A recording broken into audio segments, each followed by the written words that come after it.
When disaster strikes, human beings are left at the mercy of the nature. Such people need assistance. Yet the difference between their expectations and the reality frustrates them. ভাঙবো কি জন্য? থাই পাত্র 100 বছরের guarantee দিতে সেতুর হাতে। থাই পাত্র ভাঙার কথা না। এর প্রতি মাসে মানে প্রতি বছরে ড্রেসিং করার কথা ছিল। আমরা যেটা জানি আর কি প্রতি বছরের ড্রেসিং করার কথা ছিল। কিন্তু আমরা 10 বছরের মধ্যে কোনো ড্রেসিং করা দেখি নাই কে। ফালাই 20 বস্তা, লেহে 100 বস্তা। এই কাজ করে হলে জেনুইন বর্ষার সময়। খরার সময় যে কাজ করে তা করা না। কারণ ওই টাইমে কাজ করলে এবার ঠিকাদারেরও লাভ নাই, পানি উন্নয়ন বোর্ডের অফিসারেরও কোনো লাভ নাই কে। অফিসারও চোর, ঠিকাদারও চোর। When the pace of life needs to be accelerated to meet the demands of time, infrastructural ones act as hurdles. We do not know why.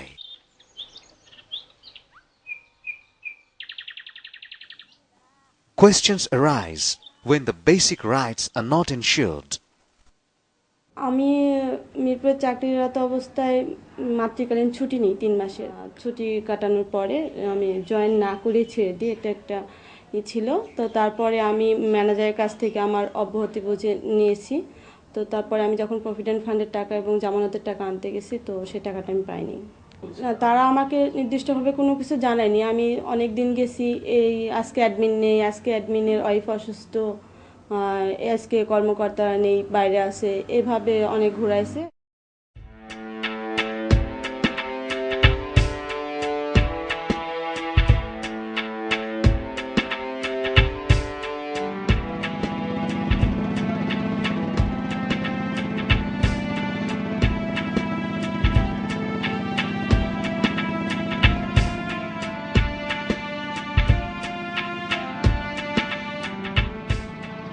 The dry season is ending and the rainy days lie ahead. The work done to maintain the dam has failed to convince the people living along the bank of the river. The quality, the fiscal management and other things concerning the project are reflected on the government documents, which are out of bound for the masses. Therefore, the transparency of the project remains dubious. Mr. Gibbon, a local correspondent of a national daily, is one of those who actively seek the answer. Apart from his daily assignments, he is really fond of investigative reporting. Questions like why a dam built to last a century cracks every year, or why there is always this game of cat and mouse going on with the maintenance, make him professionally curious about the real information hidden behind the improvised ones. প্রতি বছরই সিরাজগঞ্জ শহর রক্ষা বাঁধটা ভেঙে যায় বর্ষার সিজনে। আর এই বাঁধ ভাঙার পরে দেখা যায় সিরাজগঞ্জবাসী চরম বিপদের মধ্যে পড়ে, যে এখানে চরম বিপর্যয় নেমে আসে। যে কারণে আমি চেয়েছি যে সিরাজগঞ্জ শহর রক্ষা বাঁধ এখানে প্রতি বছর ভাঙতেছে, গভর্নমেন্ট প্রতি বছরই অর্থ বরাদ্দ দিচ্ছে, আবার তারা সেভারাল টাইম লোক দেখানো কিছু কাজও করতেছে, বাট আমরা আসলে কোনো ডেভেলপমেন্ট পাচ্ছি না। এবং আপনি জানেন যে সিরাজগঞ্জ শহর রক্ষা বাঁধটা 100 বছরের গ্যারান্টি দিয়ে নির্মাণ করা হয়েছিল, হুন্দাই কোম্পানি করেছিল, কোরিয়ান। আর এটার সাথে যে আমাদের বাংলাদেশের যে বৃহত্তম একটা সেতু আছে, বঙ্গবন্ধু যমুনা সেতু, এটারও কিন্তু সম্পর্ক রয়েছে। কারণ আজকে যদি আপনার সিরাজগঞ্জ শহর রক্ষা বাঁধটা ভেঙে যায়, সিরাজগঞ্জ শহর যেভাবে ক্ষতিগ্রস্ত হবে, পাশাপাশি আপনার যমুনা সেতুর গাইড বাঁধ এবং যমুনা সেতুটা কিন্তু সেভাবে ক্ষতিগ্রস্ত হওয়ার সম্ভাবনা রয়ে গেছে।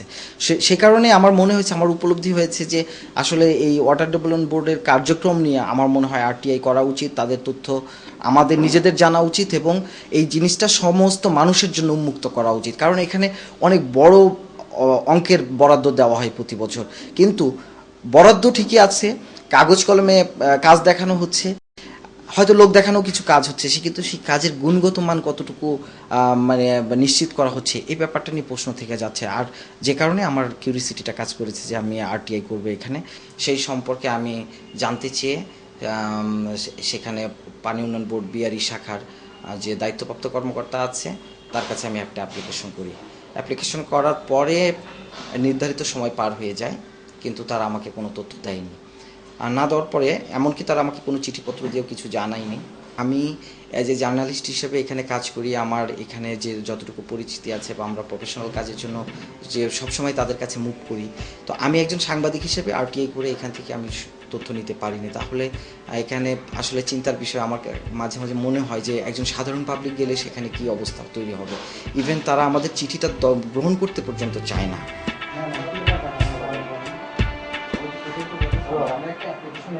স্যার আসুক, স্যারের সাথে এই মুহূর্তে কথা বলতে হবে। স্যার আসুক, তার মধ্যে আলাপ করে স্যার এই মুহূর্তে কথা বলতে হবে। এটা ভিডিও করার দরকার। ঠিক আছে, আপনি দেখেন, এটা দেখেন আগে, জিনিসটা দেখেন। Jibon is aware of the right to information. He knows how to apply to access the information. Yet, being a journalist, the lack of cooperation he came across in his quest for information cast a shadow of doubt over the availability of those information to an average citizen. What is the level of awareness about the right to information among the masses? তথ্য অধিকার আইন আছে, পত্রপত্রিকায় দেখেছি, তবে ফিল্ডের মধ্যে কোনো কার্যকারিতা আমি দেখতেছি না। এবং আমরাও চেষ্টা করে যদি অ্যাডভান্স হতে যাই, এ ব্যাপারে যদি তথ্য নিতে যাই, তাহলে যেমন একটা কন্ট্রাক্টর কাজ করতেছে, আমি ওখানে গিয়ে বললাম যে ভাই এই জিনিসটা আমি কি দেখতে পারি, আপনি কে? যাকে দেখানোর প্রয়োজন আছে তাকে আমরা দেখিয়েছি, আপনার এখানে প্রয়োজন না। আইনটা জানি, তবে এটার প্রয়োগটা সম্পর্কে এখনো বিস্তারিত জানি না। আচ্ছা, আপনি কি তথ্য অধিকার আইন সম্পর্কে কোনো কিছু জানেন? না, আমি তো একটা কিছু জানি না।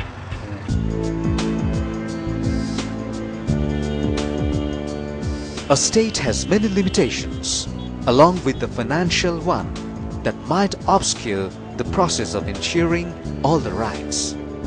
Yet, one's legal right to information has been ensured by the state.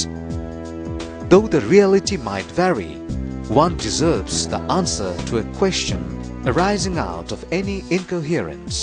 And so, Information Commission has been formed as the highest body to implement the RTI Act 2009.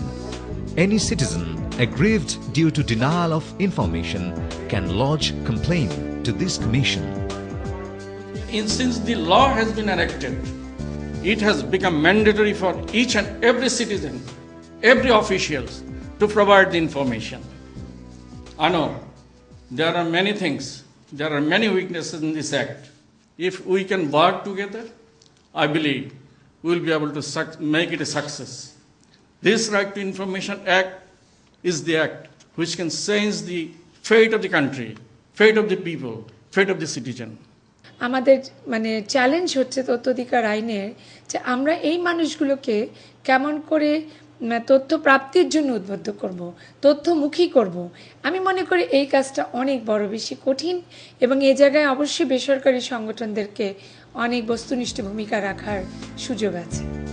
The easiest way to quickly reach the masses is through the media. That is why MRDI organizes various short and long-term training sessions. There are many journalists who have come to know both the concept and the implications of the law for the right to information through attending these sessions. One of them is Mr. Himmel, who works as a local correspondent of a national daily, and he too is fond of investigative reporting. যেহেতু আমি সাংবাদিক, সেই তো আমার কিন্তু তথ্যের প্রয়োজন। আমি তথ্য ছাড়া তো আমি পত্রিকায় আমি নিউজ করতে পারতেছি না। আমি নিউজ যে নিউজ করব তার আমার পরিপূর্ণ তথ্য আমার প্রয়োজন। তো তথ্য ছাড়া আমি তো একটা নিউজ আমি প্রেজেন্টেশন করতে পারি না। তো সেক্ষেত্রে তথ্যটা নিতান্ত প্রয়োজন, বিশেষ করে সাংবাদিকদের ক্ষেত্রে। আপনি একদম সাধারণ মানুষের তথ্য ভুল থাকতে পারে, কিন্তু আমাদের তথ্য যদি ভুল হয় সেক্ষেত্রে একটা বড় একটা ভুল, আমরা এই কাজটা আমরা করতে পারি না। সেক্ষেত্রে আমরা যদি যে নিউজটা আমরা করব তার পরিপূর্ণ তথ্য আমাদের প্রয়োজন। সেক্ষেত্রে আমাদের আরটিআই অবশ্যই প্রয়োজন। জানতাম না যে কীভাবে গুরুত্বপূর্ণ ইনভেস্টিগেশন রিপোর্টের ক্ষেত্রে যেটার একটা বিরাট একটা গুরুত্বপূর্ণ ভূমিকা রাখতে পারে, তখনই জানলাম যে আরটিআই আমাদের অত্যন্ত গুরুত্বপূর্ণ। এটা আমি বলবো, আমি আরটিআই অ্যাপ্লাই করার পরে দেখলাম যে আমি তিনটা করছিলাম। একটা অফিসে আমি করেছিলাম 2 বার, তারপর একটা করছিলাম হচ্ছে আরেকটা অফিসে 1 বার। আমি যেহেতু দুইটা অফিসে আমি 2 জন দায়িত্বপ্রাপ্ত কর্মকর্তা পেলাম। একজনকে পেলাম আমি পজিটিভ, অন্যজনকে পেলাম হচ্ছে আপনার নেগেটিভ। একজন হলো আমার বন্ধু, আরেকজনকে দেখলাম উনি আমার হয়তো বন্ধু না হয়ে যে সম্পর্কটা ওইটা একটু সিনিয়র হওয়ার উপক্রম। আমি যেটা ডিফারেন্টটা বলতেছি সেটা হচ্ছে আমি করলাম জেলা পরিষদের আরটিআই কর্মকর্তা দেখলাম খুবই পজিটিভ। উনি আমাকে তথ্য দিতে চায়, উনি আমাকে হেল্প করতে চায়, কীভাবে আমি তথ্যগুলো পাবো। সেক্ষেত্রে উনি তো আইনটা মানতেছে, ওইটাও কিন্তু ও তোর বাইরেও তিনি আমাকে আবার কিছু তথ্য দিতে চাচ্ছে, আমি নিচ্ছি, সেক্ষেত্রে আমরা পেলাম। কিন্তু আমি যখন ডিসি অফিসে গেলাম তখন দেখলাম একটা বিপরীত।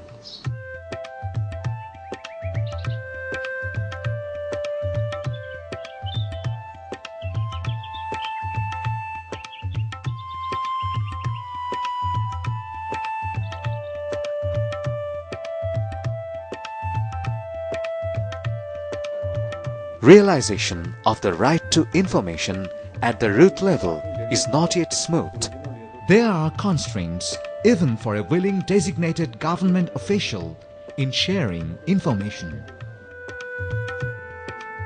যে চাচ্ছে তার চাওয়ার যে স্টাইলটা যে দেবে তার হাতে হয়তো ওভাবে গচ্ছিত নাই, এবং এই জায়গাটার মধ্যে একটু সমস্যা হচ্ছে। সে আসলে কি কি তথ্য দেওয়া যাবে এবং কি পরিমাণ তথ্য দেওয়া যায় এবং কে দিতে পারবে এবং কে দিতে পারবে, এটা কিন্তু লিস্ট আউট করা নাই। এক, দুই নম্বর হচ্ছে যে ওই লিস্ট আউটটা করা থাকলে সে ওটা ওভাবে সংরক্ষণ করে রাখত, তো যখনই যে চাইবে সঙ্গে সঙ্গে দেওয়ার একটা সুযোগটা থাকতো। যেহেতু এই বিষয়ে আমার মনে হলো যে তথ্য অধিকার আইন সম্পর্কে এখনও অনেকে, আমি নিজে এখানে বসা অবস্থায় খেয়াল করলাম যে এই বিষয়টা খুব বেশি মানুষ ক্লিয়ার নয়, এবং সে আমাকে যদি বলা হয় আমিও ক্লিয়ার নই। এ কারণে আমি কিন্তু তথ্য কমিশন বা কারো কাছ থেকে এই বিষয়ে কোনো ওরিয়েন্টেশন পাই নাই। আমাকে দায়িত্বপ্রাপ্ত তথ্য কর্মকর্তা নিয়োগ করার পর আমি শুধু আইন বইটা পেয়েছি।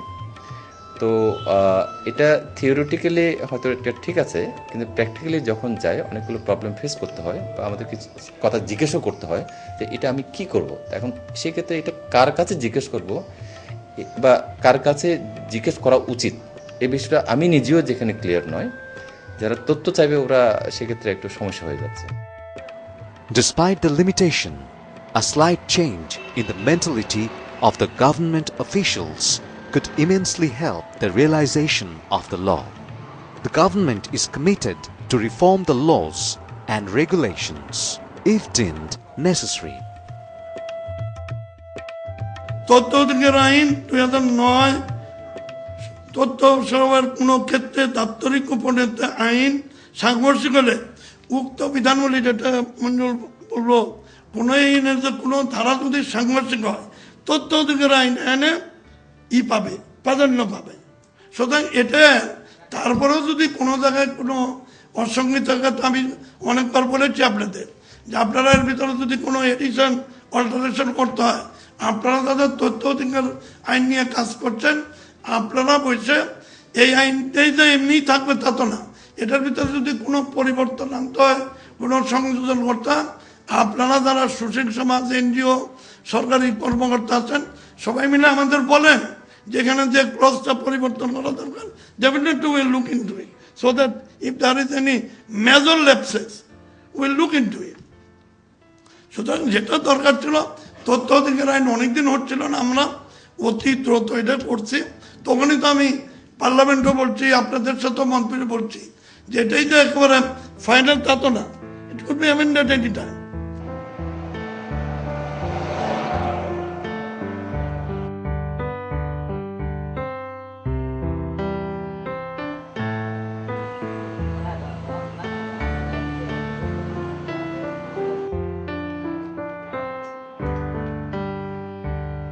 Those who work for the welfare of the society can build a bridge between the parallel scenario of the law and the reality. Manav Unnayan Kendra is an NGO working with the rights of the people, so they are liable to ensure transparency in their work. In fact, their reliability depends on ensuring the principles of information disclosure. একটা সময় আমিও মনে করতাম এরকম একটা ধারণা যে একটা অর্গানাইজেশনের কিছু সিক্রেট বিষয় থাকে যেগুলো আসলে মানে ওপেন করে দেওয়া, এটা আসলে একটা সময় আমার ওরকম একটা ধারণা আমারও ছিল যে এটা ঠিক হবে না। কিন্তু আপনি জানেন যে আমাদের সরকার 2009 সাল থেকে যে তথ্য অধিকার আইন যে পাশ করছে, এবং তারপরে আমি মূলত আমি MRDA-এর মাধ্যমে বেশ কয়েকটা প্রশিক্ষণে গেছিলাম, এবং সেখানে আসলে আমি জানতে পারলাম যে আসলে তথ্য অবমুক্তকরণ নীতিমালাটা কেন জরুরি, আর পাশাপাশি এটার মধ্য দিয়ে যে স্বচ্ছতা জবাবদিহিতার যে বিষয়টা চলে আসে। এই কারণে আসলে আমরা যেহেতু মুখ একটা স্থানীয় মানবাধিকার সংগঠন, আর সেই প্রেক্ষাপটে আমরা স্বচ্ছতা জবাবদিহিতা নিয়েও কাজ করি। তো আমরা যখন এই সরকারি তথ্য অধিকার আইন নিয়ে যখন আমরা বিভিন্ন জায়গায় কথা বলতে গেছি, তখন অনেকেই এরকম প্রশ্ন করছে যে আসলে মৌকের মানে এরকম কোনো এই আইনের প্রেক্ষিতে মৌকের কোনো নীতিমালা আছে কিনা, মৌক আসলে তথ্য দেবে কিনা। আমরা আমাদের অর্গানাইজেশনে মানব উন্নয়ন কেন্দ্র মৌকের স্বচ্ছতা জবাবদিহিতার জায়গা থেকে বা মানুষকে উদ্বুদ্ধ করার জায়গা থেকে আসলে আমরা নীতিগতভাবে ডিসিশন নিচ্ছি যে না, তথ্য অবমুক্তকরণ নীতিমালা আমাদের থাকা দরকার আর কি। Their work has made them transparent and reliable to the public. Disclosing information has certainly aided them in building the confidence of the general people as well as that of the development agency on the organization. মানে আমি যেগুলো আবেদন করেছিলাম, যেগুলো পাওয়ার জন্য জানতে চাই আবেদন করেছিলাম, সেগুলো আমি তথ্যগুলো সবগুলোই পেয়েছি। উপকার হচ্ছে, তার প্রতিষ্ঠান সম্পর্কে জানতে পারছি, মানুষের মধ্যে যেসব কিউরিওসিটিগুলো আছে আমরা তথ্যগুলো জেনে সেগুলো মানুষের মধ্যে বলতে পারছি না তারা ভালো কাজ করছে। বিদেশি ডোনারদের কাছ থেকে তারা কীভাবে কত টাকা কালেকশন করছে এবং সেগুলো আমাদের মাঝে ব্যয় করছে কী পরিমাণে। লাভটা হবে ওই যে সাধারণ মানুষ, আরও কথা বলছি না, আমরা তো সমাজের সচেতন মানুষ। আমাদের বিভিন্ন মিটিং সমাবেশে আমাদেরকে বিভিন্ন মানুষ আসতে বাধা প্রদান করে, এই তোমরা এনজিওর প্রোগ্রামে যাও, অমুক করো তমুক করো। আমরা এনজিওর প্রোগ্রামেও দেশের কাজ হচ্ছে, আমরা তো তারা যখন প্রশ্ন করে তাদের প্রশ্নের উত্তরগুলো দেওয়া আমাদের জন্য সুবিধা হবে যখন আমরা এদের তথ্যগুলো সব আমাদের জানা থাকবে।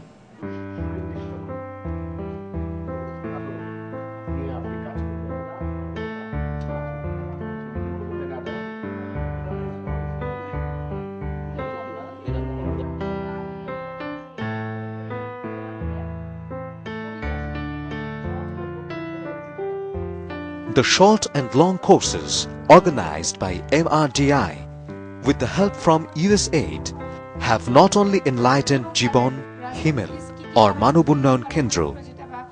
There are rather many participants who have come to know both the concept and the implications of the law for the right to information through attending these sessions.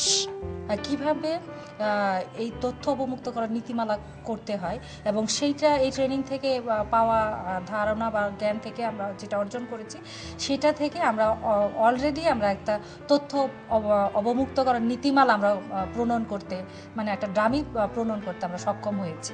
এইটা হলো আমার এই ট্রেনিংয়ের একটা বড় ধরনের সফলতা। আমাদের অর্গানাইজেশনের একটা তথ্য অবমুক্তিকরণ পলিসি বা নীতি আছে, যেটা আমরা 2010 সালে আইন অনুযায়ী করেছিলাম।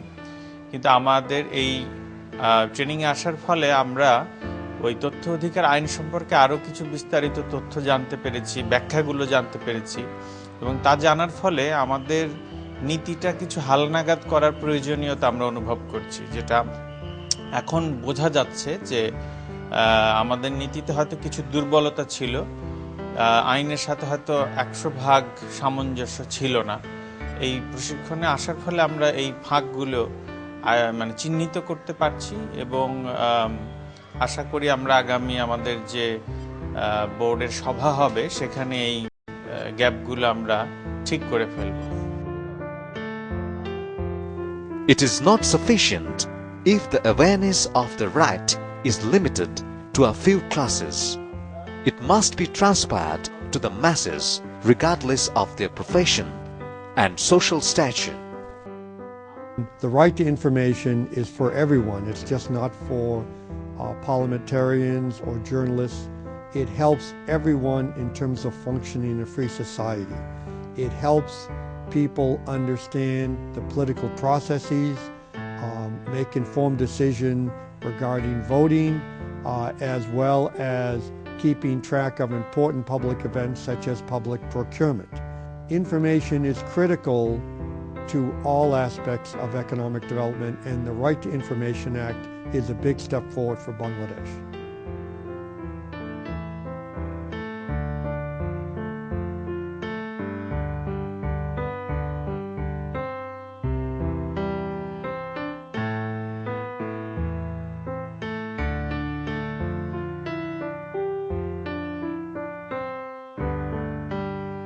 To ensure the implications of the laws and regulations and the overall awareness of the right to information, MRDI arranged a post-training seminar for experience sharing. In this seminar, titled as Right to Information, Making the Difference, the complete workflow of the long training was presented to the audience.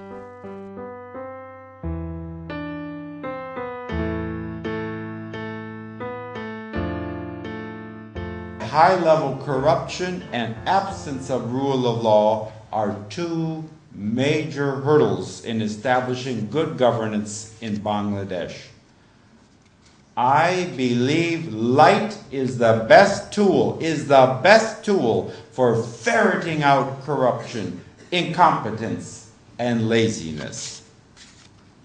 In America, we utilize the Freedom of Information Act as a tool to extract information from government, to enable the governed to assess for themselves whether those charged with governance are in fact doing so to the satisfaction of those governed, of those who, in a democracy, hold the ultimate power. The American experience has demonstrated clearly that information, access to information, is essential to the vitality and effectiveness of democracy. I believe the same holds true in Bangladesh. I believe Bangladesh's Right to Information Act offers the people, the governed, a tool to access information needed to ascertain whether those who govern are in fact advancing the best interest of the governed. The Right to Information Act is an important step in ensuring transparency, in ensuring accountability in Bangladesh's democracy. Information, when required, might become a very important requirement in an average person's life. The quality of civic life can change due to undisclosed information from any organization. The social structure can properly be built only through the realization of one's right to information. The democratic system, as well as liability and transparency of a state, can be ensured through the implementation of the law. Therefore, continuation of training meant to increase both the implication and awareness of RTI is necessary. আমার অনেকগুলো বিষয় ছিল যেগুলো কোনোভাবেই আমি কখনো জানিনি, শুনিনি বা আমি বলতে পারতাম না। সেই বিষয়গুলো, সেই ধরনের কৌশল এখানে শেখানো হয়েছে। আমি বিশ্বাস করি যে এই কৌশলগুলো আগামী দিনগুলোতে আমাকে একটা ভালো অনুসন্ধানী প্রতিবেদন তৈরিতে সহযোগিতা করবে। আমি এই ধরনের প্রশিক্ষণ এখানেই শেষ হয়ে যাক, আমার জন্য অন্তত আমি সেটা চাই না। আমি মনে করি এই ধরনের আরও কিছু প্রশিক্ষণ অন্তত আমাকে দেওয়ার সুযোগ সৃষ্টি করে দেওয়া উচিত MRDI-এর। কারণ আমি যেখানটায় থাকি সেটি হলো উত্তরাঞ্চলের প্রাণকেন্দ্র এবং সেখানে নানা ধরনের খবরের উৎস আছে এবং আমি চাই আমাকে এই ধরনের আরও সুযোগ সৃষ্টি করে দেওয়া হোক।